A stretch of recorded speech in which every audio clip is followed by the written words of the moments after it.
हो गया तेरा प्यार, खेली ना मेरे दिल के साथ। हाँ हाँ हाँ, अरे जाने से पहले कोई ऐसा सजा दो मुझको, चल भुला ही दो मुझको। तुमसे जुदा होने के बाद मौत आ जाए मेरी, दिल की गहराइयों से यही दुआ दो मुझको। जहाँ ये सनम तू चल जाई हो, हम जेल में तोरा जुदाई में, जुदाई में ना जिक्र मोहब्बत के होई, तुहरा जैसन हर जाई के, हजार जहाँ ये सनम तू चल जाई हो, हम जेल में तोरा जुदाई में ना जिक्र मोहब्बत के होई, तुहरा जैसन हर जाई के, हम बस इतने बात बता जा, भइल हमसे कौन खता बा, घुट घुट के हम जिले हम रानी, अब तुहरा तन्हाई में हो जा ये सनम तू चल जाई हो, हम जेल में तोरा जुदाई में ना जिक्र मोहब्बत के होई, तुहरा जैसन हर जाई के।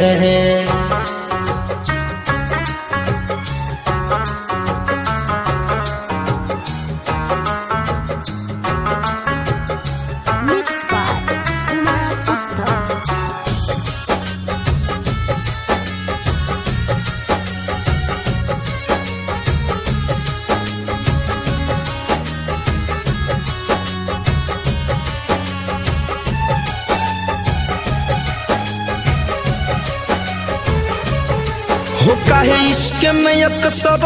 होला, दिल टूट के चकनाचूर होला, हो काहे इश्क में अक्सर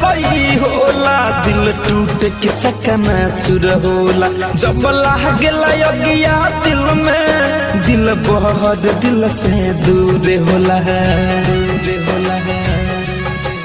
भले जिंदगी धुआं धुआं बा, बाकी दिल से ये दुआ बा, खुश रही हो हमर जान तू, ससुरा में भी जाई के हो जा ये सनम तू चल जाई हो, हम जेल में तोरा जुदाई में ना जिक्र मोहब्बत के होई, तुहरा जैसन हर जाई के।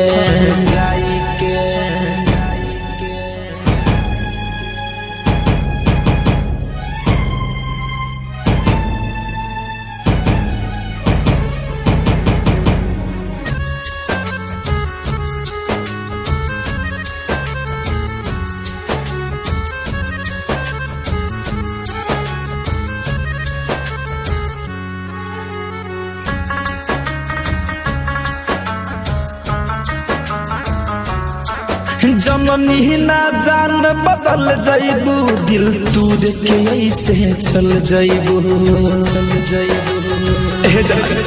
जननी ना जान बदल जाइबू, दिल तूर के ऐसे चल जाइबू, बन के सपना धमंजय, धड़कन के दिल से उतर जाइबू, उतर जाइबू, हो देख के इतना दर्दिया जाइबू, खुश तू न जान रह पैबू, मर जाई राजा विकास सुनील, तुहरा से दूर जाई के हो जा ये सनम तू चल जाइबू, हम जेल में तोरा जुदाई में ना जिक्र मोहब्बत के होई, तुहरा जैसन बेवफाई के। RCM म्यूजिक न्यू ऐप अभी डाउनलोड कीजिए हमारे गूगल प्ले स्टोर से और पाए भोजपुरी लोकगीतों का एक से बढ़कर एक ऑडियो वीडियो सॉन्ग बिल्कुल मुफ्त।